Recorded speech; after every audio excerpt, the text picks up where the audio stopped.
Well, you all know who I am. I'm Charlotte Gilbert. I'm the director of the library services here at Vincent University, and thank you all for participating and being here for our very last event that's associated with the exhibit because we have to break it down on Monday. But anyway, if you're here and you have a moment, please feel free to take a last gander before you leave. But in the meantime, I want to thank Michael Brown. Here he is the director of the Indiana Jewish Historical Society to talk to us about his after survival and the Joe Levine story. So Michael, you know more about you than me, so I'm going to let you take it away. Thank you, Carla. Thank you so much for having me. Thank you to Vincent's University and the Judge Shake Library. I appreciate you having me here today as your guest. And the last lecture in your series. Um, Basically, the genesis of this story, and I'll tell you a little bit about myself first. Um, I'm the executive director of the Indiana Jewish Historical Society. Joe Levine, who is the main topic of this webinar today, was the first executive director of the Indiana Jewish Historical Society. I'm actually a veteran of the U.S. Army and National Guard, honorable discharge. I was a medic, and so I'll be talking a little bit about some things that are a little bit uncomfortable with the post-war Army experience. But again, it's some of the information I found was rather shocking about the way that Allied armed forces treated Jewish refugees after the war. So the reason why I'm doing this talk today is that Joe Levine was uh, an amazing, amazing person. He started out as a refugee himself, fleeing Tsarist Russia during World War I, came to the United States as a child, became a social worker, got his master's in social work, moved to New York City, worked with troubled children, including the children of mobsters, like Murder Inc. and working with wayward youth and gang members. And so he was used to working with troubled children in difficult environments.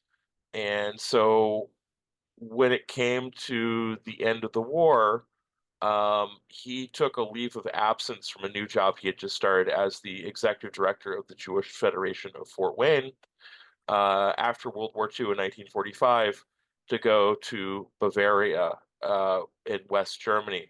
Germany, and I'll go into here. So here's Joe Levine. Um, he was one of the first Jewish social workers from the Joint Distribution Committee, who I'll talk about a little bit later, who was on the ground there in Bavaria. Like I said, he was born in Tsarist Russia. Um, his Yiddish was very rusty by then, but he grew up speaking Yiddish. And he eventually, like I said, he helped to found the Indiana Jewish Historical Society in 1972, who I work for today. Um, just to give you some context, in 1939, there were approximately 16.6 million Jews in the world. After 6 million Jews were murdered in the Holocaust, the global Jewish population, at around 15 million today, has still not fully recovered from its pre-Holocaust levels. Approximately 3.5 million Jews survived the Holocaust. Approximately 250,000 Jewish placed persons lived in European DP camps in limbo from 1945 to 1952. These camps were mainly in Germany, Austria, and Italy, and were administered by Allied authorities and UNRWA, which was UNRRA, which is a new refugee organization of the UN. And the number of Jewish DPs peaked in 1947. As of January 2024, around 220,000 survivors are still alive today globally. Um, so this is a map of Regensburg that was actually from Joe Levine's collection. Now, Joe Levine originally set out to write a book in the late 1980s, and he enlisted an author who had written several different other historical biographies, such as a book about Ernie Pyle, the journalist in World War II. His name, the writer who he was working with, was named Dave Nichols, and Dave Nichols um, was given documents, photographs, all sorts of things by Joe Levine in order to write this book. Unfortunately, Dave Nichols became ill with cancer at a very young age that he struggled with for much of his life. And Joe Levine also became quite ill and were not able to complete the book. However, um, Dave Nichols lived long enough to actually get to the point where in 2021 the Jewish Federation of Fort Wayne was having its 100th anniversary and was looking for materials about Jewish history related to the Federation. And of course, Joe Levine was the Jewish Federation director in Fort Wayne. And so this box came to me through one of the people coordinating a movie that was being made about the history of the Jewish Federation of Fort Wayne. So after I received boxes and boxes full of documents and letters and correspondence between Joe Levine and his family, um, all kinds of different governmental documents, documents from the Joint Distribution Committee, letters from families of survivors and survivors themselves back to family back in America to let them know that they were still alive. Just thousands and thousands of documents are in this collection and hundreds of photographs. And today we're going to go over an overview of what happened. I'm not going to go into the deep bushes of talking about everything that's in the collection, but we're going to discuss about who were these displaced persons, these Jewish displaced persons. Why were they stuck in limbo in Germany? Why couldn't they go somewhere? Why were they stuck in these displaced persons camps, sometimes not far off from the concentration camps that they survived in during the war? Um, so this situation after World War II was actually the greatest refugee crisis in history. And it wasn't only Jews who were fleeing, it was also ethnic Germans who were leaving Soviet-occupied Poland. Many other non-Jewish groups, as well as Jews, were fleeing Eastern Europe because the Soviet Union had taken over and was very repressive and wanting to take vengeance. And so they did not want to stay behind what would become known as the Iron Curtain in communist occupied Eastern Europe. And so Germany itself was actually split up into zones of occupation, one being the Soviet sphere of occupation, which later became East Germany, and the three Allied powers, France, Britain, and the United States, each having their own equal slice of the pie, occupying different parts of what would become West Germany. And this, one of the areas of American occupation happened to be Bavaria, which was bordering Eastern Europe and Czechoslovakia and Poland, which was really the source of the hundreds of thousands of refugees, the millions of refugees really, who were leaving Eastern Europe. And the US Army initially mistakenly placed groups that were sometimes even hostile towards Jews inside of DP camps with Jews. And you can imagine this created tensions and overcrowding. So you're asking yourself, why are Jews still in Europe? Why can't Jews just get up and leave? Why can't they come to America, or why can't they go to what would become Israel, which was then the British Mandate of Palestine? Um, and that is the important question to ask. Why are so many Jews stuck in Germany or trying to get into Germany? Ironically, the place where so many Jews were murdered. Um, and part of this is because of the severe migration restrictions that are placed on Jews trying to get into the British Mandate of Palestine. You see, the ship is called uh, the Haganah, and it's a ship that's trying to bring Jewish refugees from Europe into the port of Haifa in the British Mandate and being turned away by the British. Um, and so you could also ask, why didn't Jews, go back to Poland or Czechoslovakia or where they came from? And there's a very good reason for that, and that's twofold. Was that you can see here, and sorry, my pronunciation of Polish is not great, and this is very, very controversial in modern Polish society discussing these things. But there were actually a series of pogroms, and one of them was in Kielce, where Jewish refugees actually tried to go back to Poland to reclaim land that was confiscated from them, and they were murdered and attacked and by basically a lynch mob. And so you're asking yourself, so that's not an option. Going back to these different countries that they had left from before the war was just not an option because they were afraid of reaching a similar fate of what they had experienced in Kielce in 1946. And this is from the Republic newspaper in Columbus, Indiana, in 1946. Oops, sorry, I'm opening up the wrong thing here. Um, so the misery of the displaced persons camp. So these DP camps were established by the Allies for Jews who really had nowhere else to go. In Bavaria, they placed Jews under strict curfews. They didn't adequately take care of their physical or psychological needs. These are people who had just been through pure hell. They had witnessed their entire family slaughtered and murdered, and there was nothing being done to adequately address their physical needs, their psychological well-being. And General George S. Patton was, I hate to say it, although a lot of people find him to be a hero in American history, he was in fact a staunch anti-Semite and saw Jews in the worst light, particularly Jewish refugees and displaced persons, and treated them like garbage. And so that contributed to the extra harsh conditions. And he put strict curfews on Jews. He was the governor of Bavaria, so that was his official position. He was the military governor there. He was basically the law in Bavaria, and he had a very, very negative view towards Jews.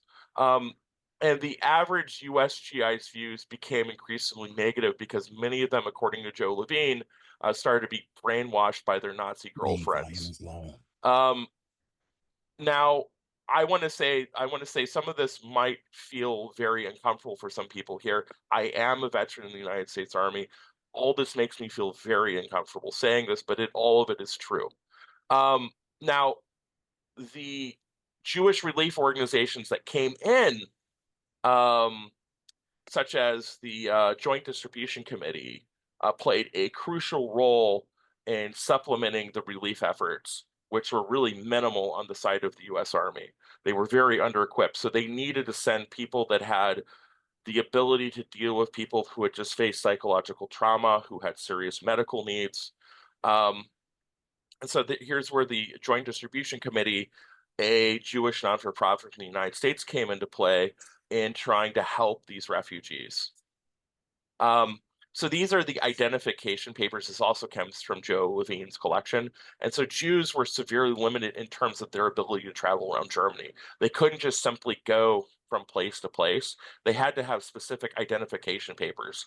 And this situation, this particular individual, Chaim Diamond, actually was a journalist. So he had extra privileges to be able to travel between the different camps as a Jewish refugee himself.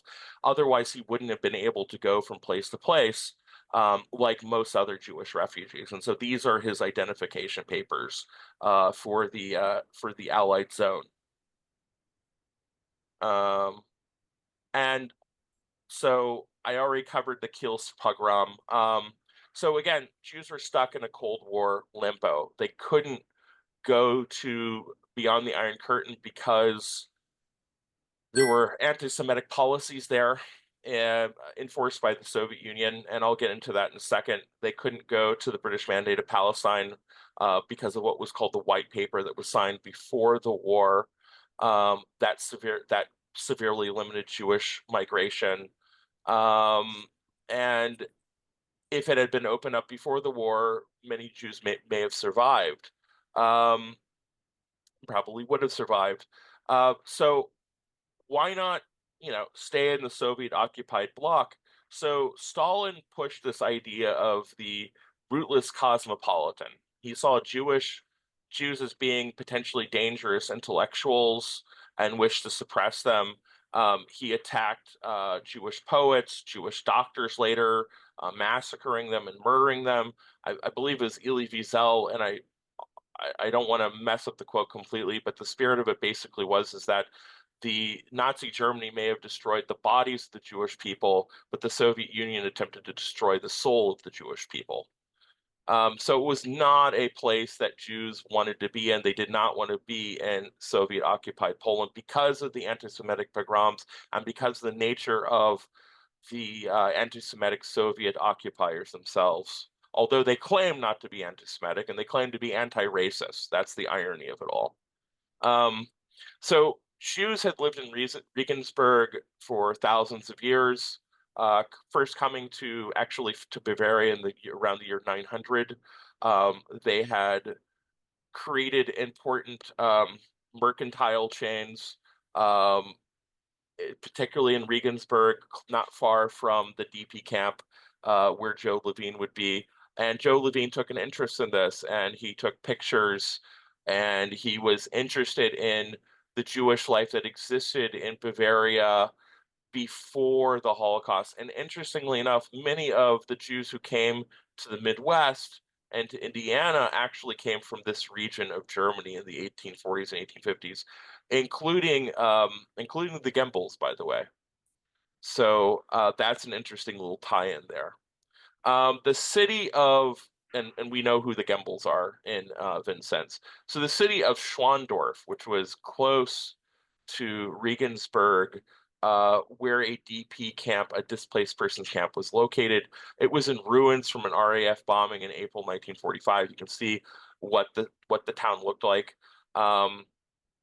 The Third Army liberated Schwandorf on April 23rd, 1945, and subsequently it became the center of displaced persons. A synagogue was reestablished there in August 1946. That was with the help of Joe Levine. It had 470 members, and eventually most of the refugees, they were able to leave at the closure of the camp.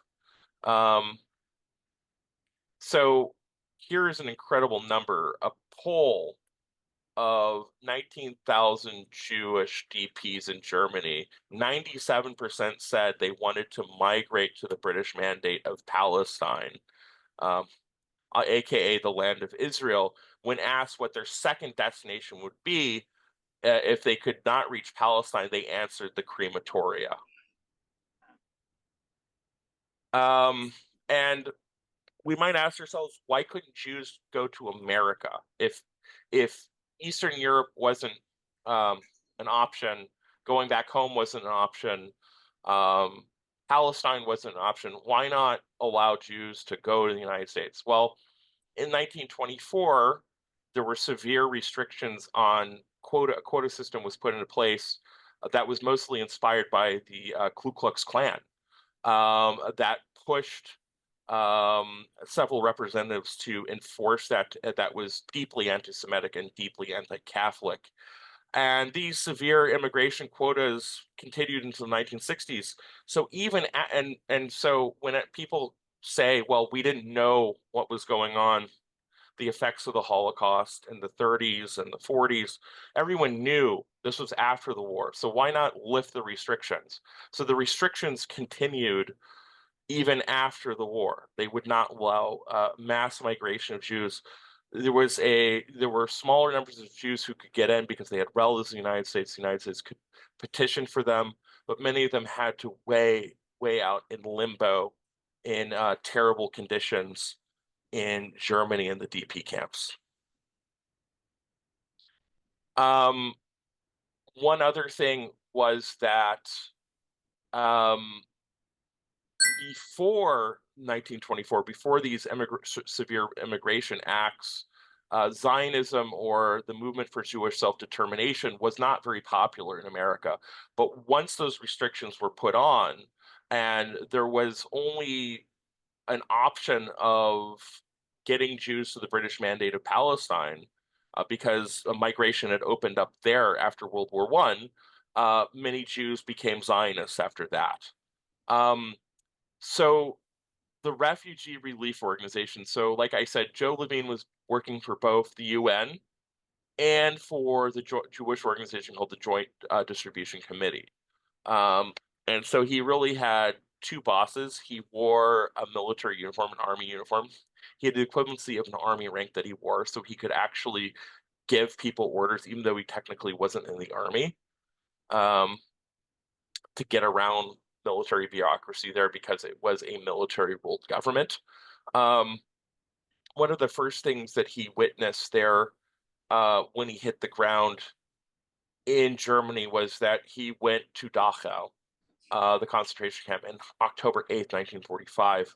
Um, he said, about the camp, he said all the trees are bare from being used as gallows to hang concentration camps inmates. He said inside the gas chamber, the walls he described as full of blood.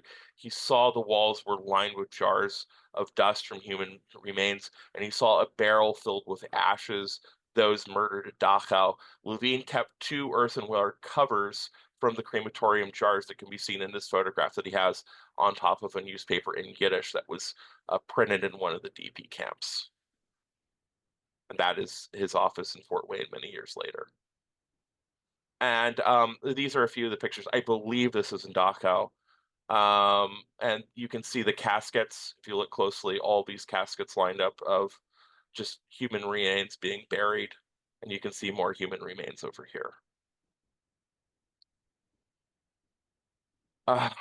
So Joe Levine first came to the small town of Schwandorf. Sorry for my pronunciation of German. Uh, Not my first language, not my language at all. North of Munich, or München, by 4 hours, because reports indicated that hundreds of Jews were roaming around the streets without food or clothing in Schwandorf, Bavaria. He was alone, caring for hundreds of Jewish refugees, and other relief workers would join him later.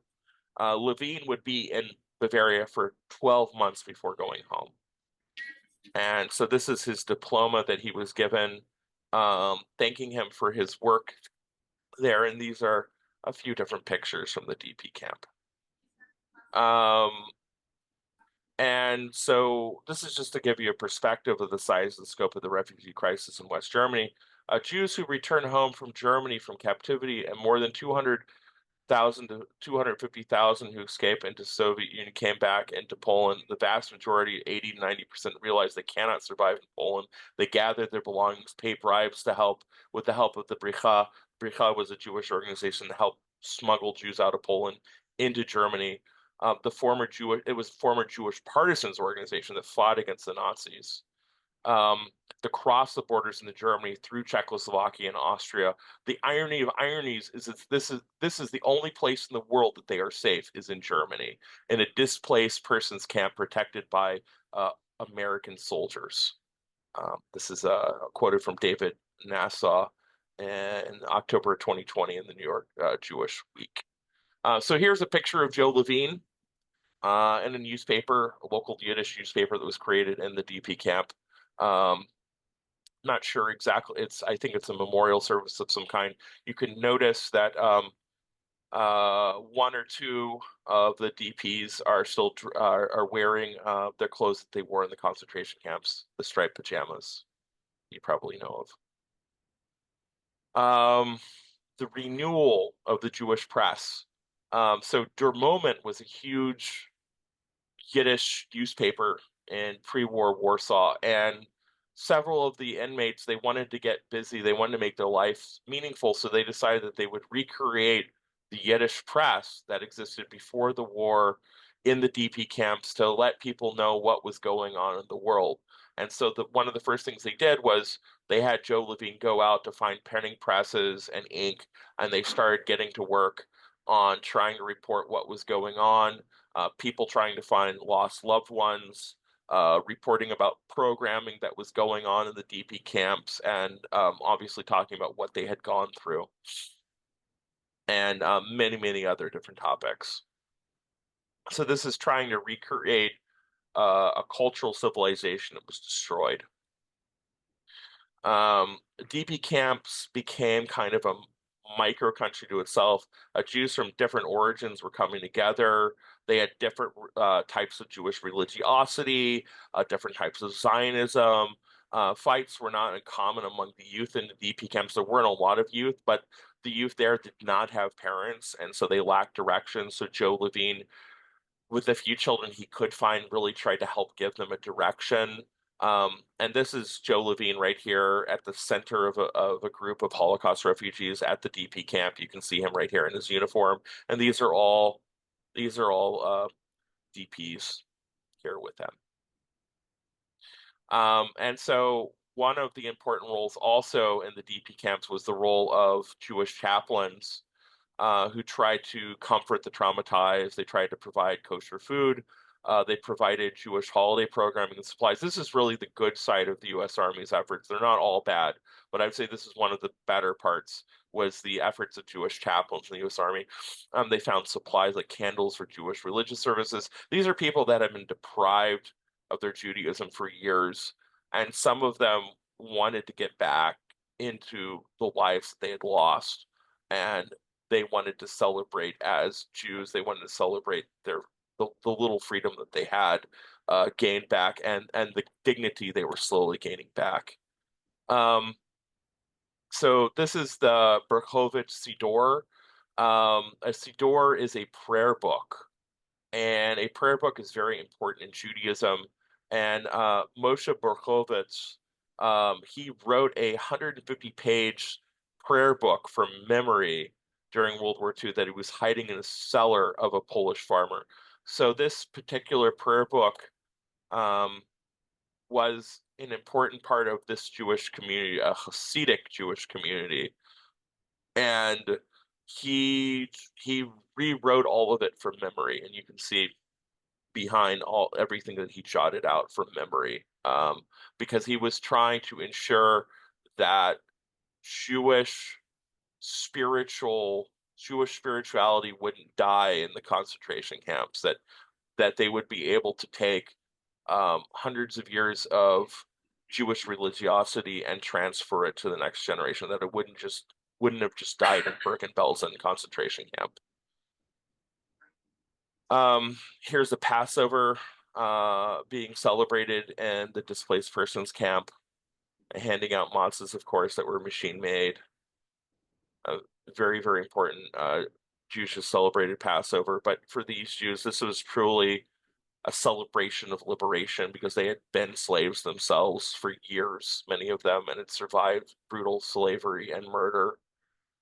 So Passover really took on a complete different meaning for them, and for their lives.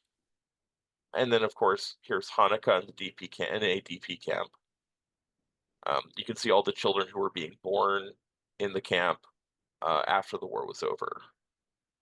And then the relationship with the DPs in the surrounding German areas. So Jews who were caught wandering around were constantly arrested for pauperism. There was a lot of fear and anxiety, obviously, between the Germans and the DP camps. Jews obviously did not feel welcome going outside of there. So all these little DP camps, like I said, were just kind of like little islands in a whole world of despair, because they knew very well that during the war, many of the people surrounding them were happy to murder them and their families and not say anything about it. And so Earl G. Harrison was sent by President Truman to investigate what was going on in the DP camps and the displaced persons camps, to see how sanitary they were, to see if their psychological needs were being met, and see if their nutritional needs were being met. And none of the above was being met. In fact, German prisoners of war were being fed better than Jewish displaced persons. They were treating Jewish prisoners of war, they were treating people that were sentenced for crimes against humanity better than they were treating Jews in DP camps. They were treating the people in the Nuremberg trials more humanely than they were treating Jews living in the DP camps. And this is just so unsettling. Um, Knowing what we know, what happened during the Holocaust, and he described that the average German POW was fed much better than the average Jewish refugee in a DP camp. Here's a quote above. I'll let you read that out and just think about this quote.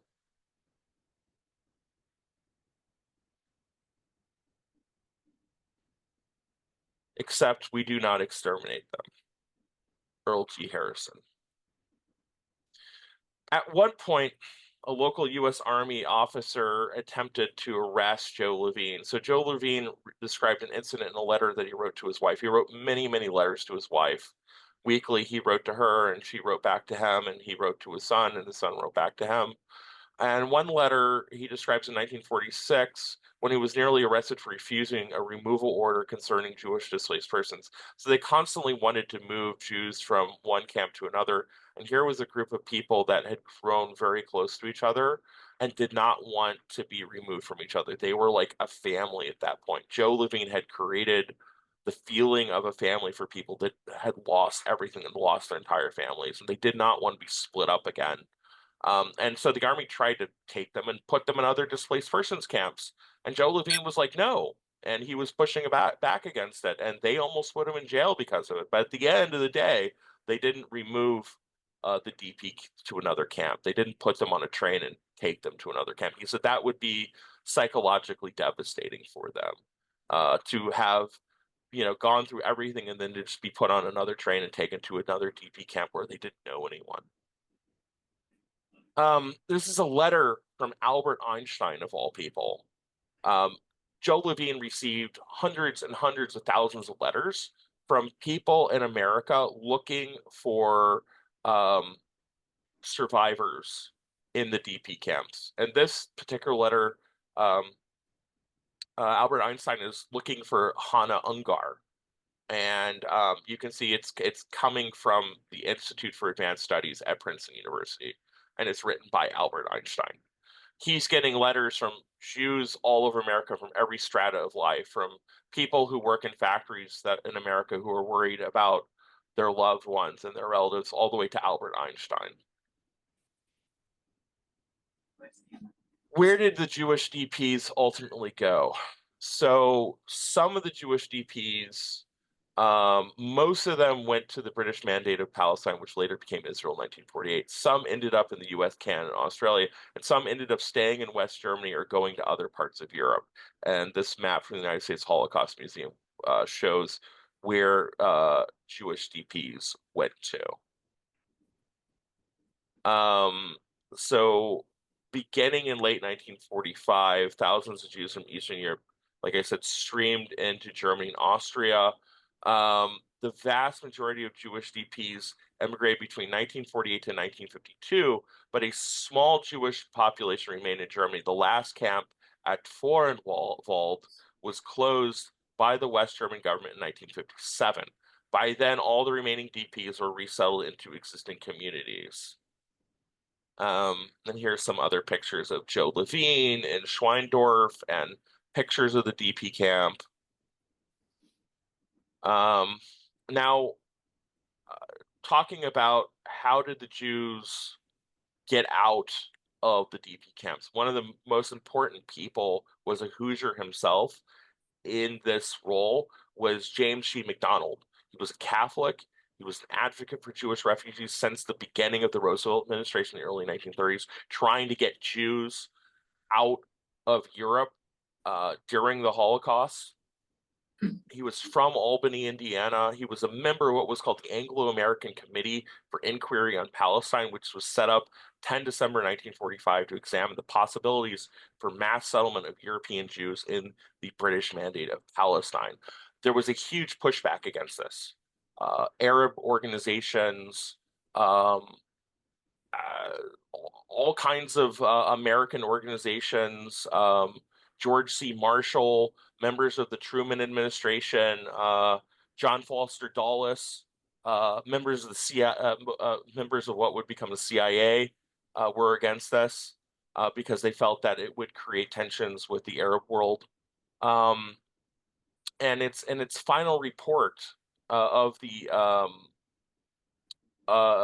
the Anglo-American Committee on the Inquiry on Palestine, and the 30th of April 1946 called for the immediate admission into Palestine of 1,000 Jewish displaced persons. And James G. McDonald would actually go on to become America's first ambassador to Israel in 1948 when it became a country. So Joe Levine would go back to America. He would become the director of the Jewish Federation of Fort Wayne. He would raise hundreds of thousands of dollars to help resettle Jewish refugees in Israel and help them stateside. He, what's so interesting is towards the end of his letters, in the beginning, it was so unbearable. He had small children at home who he desperately missed, and he really thought, like, what the hell did I get myself into? But by the end, and he saw how he had changed the survivors' lives, how he had really like repaired a part of a broken world. Crazy enough, he wrote his wife. He said, I found so much meaning here. Let's move here. Let's stay here. Let's help these people. And his wife was like, no way. Like I'm talking, like she was talking to a person who had lost his mind. No way we're gonna move to Bavaria. You're going to move back here and you're going to come to Fort Wayne. So he came back to Fort Wayne and became the executive director for many years there. In 1952, he handed a check for $75,000 that he raised, a lot of money back then from Fort Wayne, to the future Prime Minister of Israel, Moshe Sharett, um, who was then Minister of Foreign Affairs. And Edward Warburg is also in this picture from the United Jewish Appeal at the center. And Joe continued to help kids, creating programs for them. He never, he was always passionate about helping children in need. And eventually, a Jewish day camp called Camp Joe Levine was founded in his honor in Fort Wayne.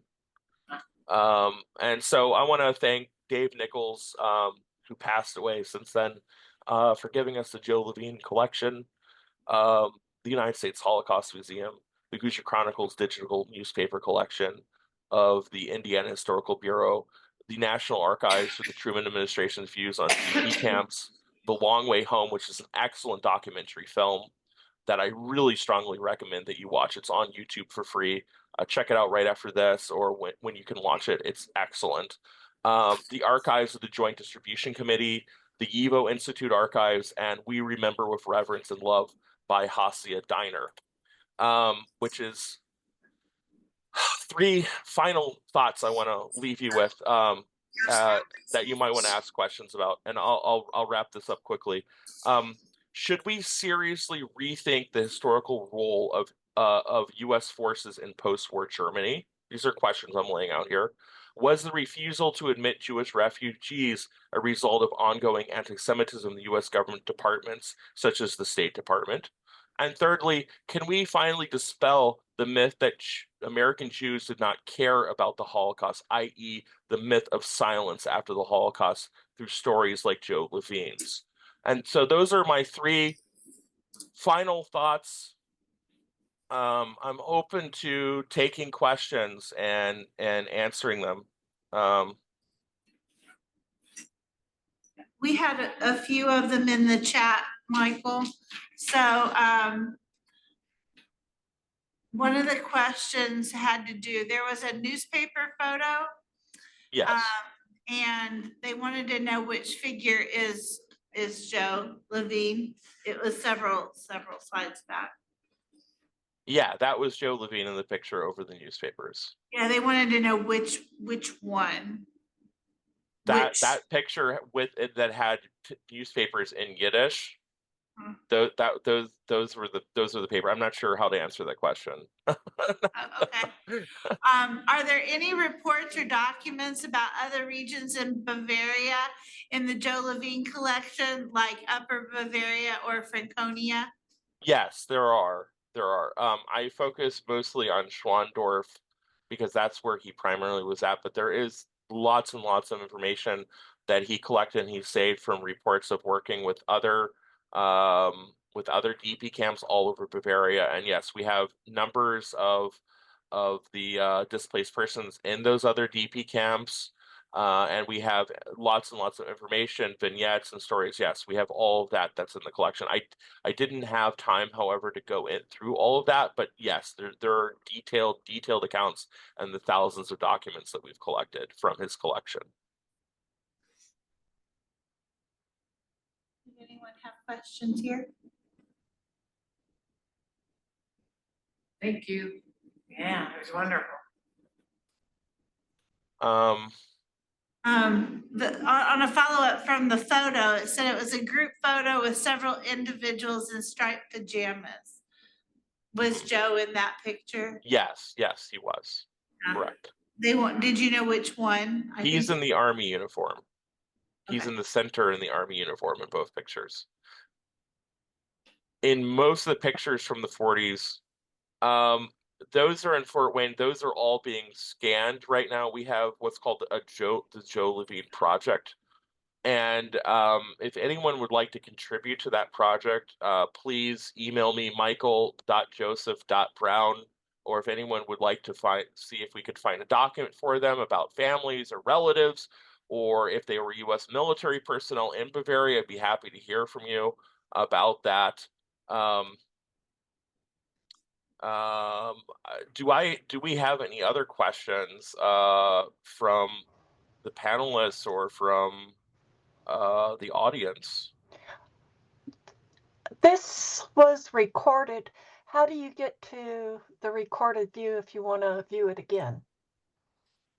We will have the Shake Library. If you come to our website, we have a YouTube channel, and all of the events from what we've associated with our exhibit will be housed on that, so you can come and view them anytime.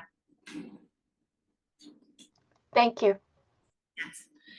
And if you get an opportunity, we're putting a feedback form in the chat for everyone to leave us their feedback form. And then of course we have paper copies here as well for that. We appreciate everyone's attendance. I'll give one last opportunity for questions for Michael. I was trying to cut it short. I just want to make sure I got the information out there.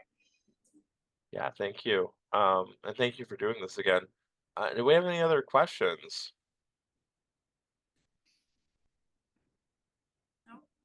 All right, well, thank you so much, Michael. Really appreciate you and the work that you've done. Thank you. Thank you so much. I'm glad I had the opportunity to do this, and I appreciate all your hard work.